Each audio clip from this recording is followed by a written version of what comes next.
മാധ്യമങ്ങളെ എങ്ങനെയാണ് ഭരണാധികാരികളും പണാധിപതികളും ഉപയോഗിച്ചു എന്നതിൻ്റെ മികച്ച ഉദാഹരണമാണ് ഹിറ്റ്ലർ എല്ലായിടങ്ങളിലും റേഡിയോ ടെലികാസ്റ്റിലൂടെ ആശയങ്ങൾ അടിച്ചേൽപ്പിച്ചതെന്ന് CITU സംസ്ഥാന general secretary Elamaram Kareem.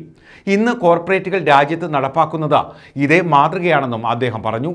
CPM സംസ്ഥാന സമ്മേളനത്തിന്റെ ഭാഗമായി കരുനാഗപ്പള്ളിയിൽ സംഘടിപ്പിച്ച ആഗോള മുതലാളിത്തവും ഇടതുപക്ഷവും എന്ന സെമിനാർ ഉദ്ഘാടനം ചെയ്യുകയായിരുന്നു എളമരം കരീം. CPM സംസ്ഥാന സമ്മേളനത്തിന്റെ ഭാഗമായാണ് കരുനാഗപ്പള്ളി ബോയ്സ് ഹയർ സെക്കൻഡറി സ്കൂളിൽ സെമിനാർ സംഘടിപ്പിച്ചത്. ആഗോള മുതലാളിത്തവും ഇടതുപക്ഷവും എന്ന വിഷയത്തിലായിരുന്നു സെമിനാർ. CITU സംസ്ഥാന ജനറൽ സെക്രട്ടറി എളമരം കരീം ഉദ്ഘാടനം ചെയ്തു. മാധ്യമങ്ങളെ എങ്ങനെയാണ് ഭരണാധികാരികളും പണാധിപതികളും ഉപയോഗിച്ചു എന്നതിന്റെ മികച്ച ഉദാഹരണമാണ് ഹിറ്റ്ലർ എല്ലായിടങ്ങളിലും റേഡിയോ ടെലികാസ്റ്റിലൂടെ ആശയങ്ങൾ അടിച്ചേൽപ്പിച്ചതെന്നും ഇന്ന് കോർപ്പറേറ്റുകൾ രാജ്യത്ത് നടപ്പാക്കുന്നത് ഇതേ മാതൃകയാണെന്നും അദ്ദേഹം പറഞ്ഞു. മനുഷ്യരെയും പ്രകൃതി വിഭവങ്ങളെയും കൊള്ളയടിച്ച് അവർ നേടിയ സമ്പത്താണ്.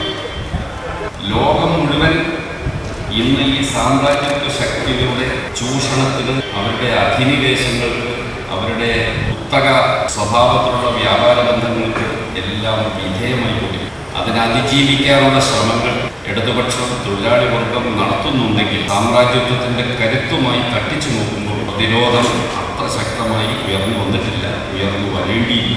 Seminar committee chairperson J Mercykuttyamma മോഡറേറ്ററായി. CPI ദേശീയ എക്സിക്യൂട്ടീവ് അംഗം K പ്രകാശ് ബാബു, RSP സംസ്ഥാന secretary Shibu Baby John, forward bloc ദേശീയ general secretary G Devarajan, CMB സംസ്ഥാന സെക്രട്ടറി CP ജോൺ, CPM കേന്ദ്ര കമ്മിറ്റി അംഗം CS സുജാത എന്നിവർ ചർച്ച നയിച്ചു. CITU ജില്ലാ secretary S Jayamohan, T Manoharan, S Harilal എന്നിവർ സംസാരിച്ചു.